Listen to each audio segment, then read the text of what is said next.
Hi there, it's Mimsy here. Today I'm going to show you how to make this cute little fabric lunch sack. So let's get started. So I wanted my lunch sack to be almost exactly the dimensions of a real paper lunch bag. So I went ahead and took my lunch sack and cut it open. And this is how I'm determining my dimensions, including this little bottom piece. We're not going to cut it out like this. We're just going to cut it completely rectangle. So my lunch sack, including the bottom, is 14 by almost 17 by 16 and a half. So I'm going to give myself a 1-inch seam allowance on the top and the side so that I have, a 1/2-inch seam allowance, but on both sides, so full 1 inch. So I'm going to cut my fabric 15 by, I'm just going to go ahead and go to 18. Okay, so that's my lining piece cut. This linen fabric from fabricstore.com. This particular fabric is made with a selvage edge on both sides, which is really nice because this is actually made to make tea towels or hand towels. That makes it really easy because you've got a selvage edge here. All you have to do is just hem the top and the bottom in order to make a really cute tea towel. So I'll leave you a link in the description box below for this exact fabric. It's really, really nice. We are going to fold it right side to right side. So with this fabric, you can't tell which side. And we're gonna pin all the way down one side and across the bottom.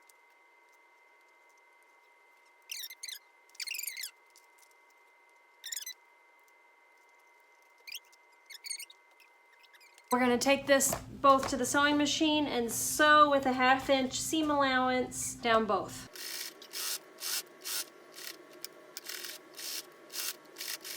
So I've got both the lining and the outside of the fabric sewn up all the way around the two sides. We folded it right side to right side, and then I sewed down the side and across the bottom on the outside. And then for the lining, you sew down across the bottom, or across the side, or down the side, and then across the bottom, leaving a small opening in the bottom in order to be able to turn it right side out. So you could just sew down to about here and turn it here. I actually just left the center open. I opened it back up actually because I forgot, and so I just opened up a little section in the middle. Then the next step, grab it on the edge here and open that like that. So here's the seam down the bottom, and we're going to measure down 1.5 inches from the point, and I'm going to put a pin there, and then we're going to sew across there. But we're going to do the same thing on this side. We're going to open that up so that seam is in the center and we've got that triangle shape there. Okay, now I'm going to measure down 1.5 inches from that point and put a pin there. And we're going to do the same thing on the lining, and we're going to stitch straight across that. You see that's the bottom of the bag? Like that. Okay, now we're going to sew across.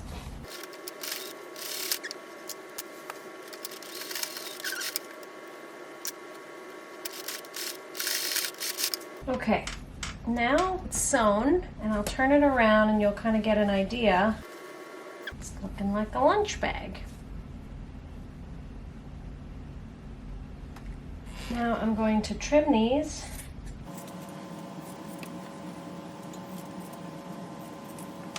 So this is where the magic happens. So you've got both your lining and the outside of your fabric. The lining is wrong side out, and the face fabric, or the outside of the fabric, is right side out. Go ahead and put your hand inside of the face fabric, or the outside fabric. I have my 2 fingers into the corners here. We're gonna tuck the face fabric into the lining, and I've got my fingers in the corners, and I'm gonna line up the corners of the outside fabric or face fabric with the corners of the lining bag. And then we're going to line up the 2 seams. So you've got your seam here and your seam here. We're gonna line that up. So what you've got is essentially right side to right side. So right side of the face fabric, right side of the... Now I'm going to pin this all the way around, and then we're gonna sew it.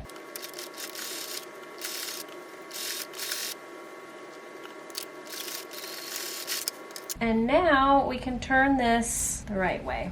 So through the hole in the bottom, we're going to grab a hold of the outside of the fabric, got this tube, and now we're going to just tuck this into the inside of the fabric. But before we do that, let's go ahead and close up this seam here. So the good thing about picking out this seam is that it did create a nice solid crease for me. So now I can stitch this closed with a top stitch. Okay, now we can push this inside the bag. Get those corners all poked out and matching up. Now we can go ahead and press the top, and then we will do the side seams, which are what really make it look like a lunch sack. Putting in those side seams. We're going to top stitch those in. So let's go press this, and then we'll put in the side seams. Just roll that seam between your fingers and press it nice and flat. So then the next step is to put in the side seams, which is going to be a top stitch. So you're going to find the corner of the bag, and then we're going to just put in a top stitch all the way up. And for me, it's very easy because I've got a stripe. That makes it super easy to do a straight line. So I'm going to press in a crease here, and then I'll probably put in a few pins when I get back to the sewing machine. You want to try to grab the lining fabric when you do this. That's why I put my hand inside of the bag like this, so that you can grab a hold of the lining fabric as well as the outside fabric when you're doing this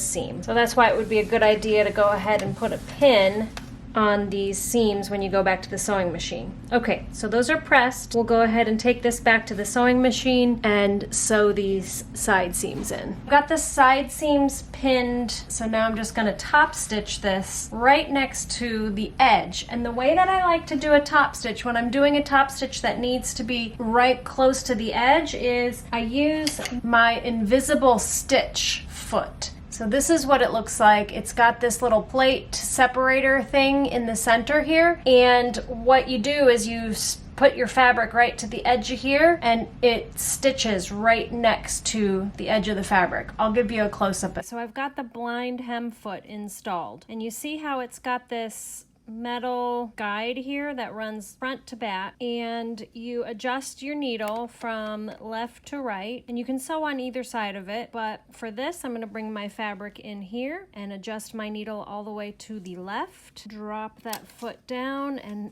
that way my fabric is lined up right next to that guide. And just make sure that you keep your fabric lined right up next to it, and you'll get a nice straight stitch perfectly on the edge of the fabric. All four sides like this.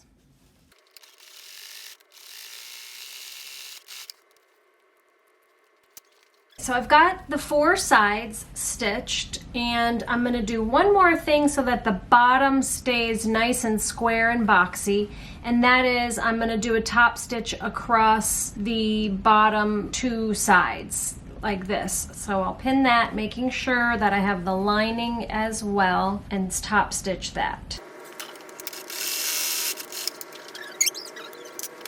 So now I've got it stitched along the bottom and up both sides, and I can go to the sewing machine and press this so that it'll fold nice and easily. And you know what? I could probably stitch that too. You know what? I think I will. Okay, so one last thing that I did, which is completely not necessary, but I turned it wrong side out, and I did go ahead and do a stitch down the inside so that it would easily fold flat like that on both sides, because my daughter likes to just fold this and put it into her backpack, and it needs to be as small as possible. The last step to this is to put on some sort of a closure. So I picked out a button, and I've got my needle threaded, and I'm going to determine where I want to put this button. I'll fold it right about there. I know my button's gonna have to go right there.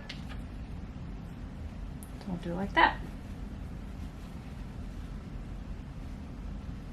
Hold on to the button. I'm going to go from the back side.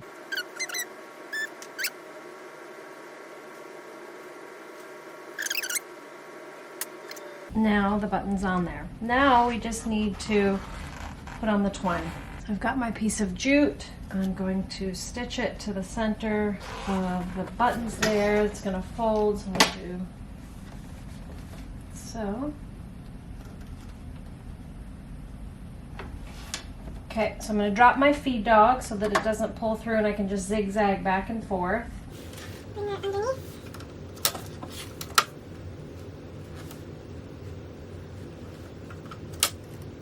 Do a zigzag stitch, set it to the widest stitch, like so. Now,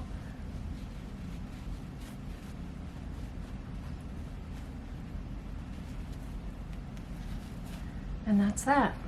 And the one last thing that I did is I trimmed this off to about there, and then I used my upholstery thread and just twisted around and knotted it so that I would have a finished edge so that it just wouldn't continue to unravel. You see on this one how I cut it shorter and then I did a little bit of a stitch around that. That's it. So if you want to see the other projects that I've got in my Back to School series, I'll link to those other projects right here.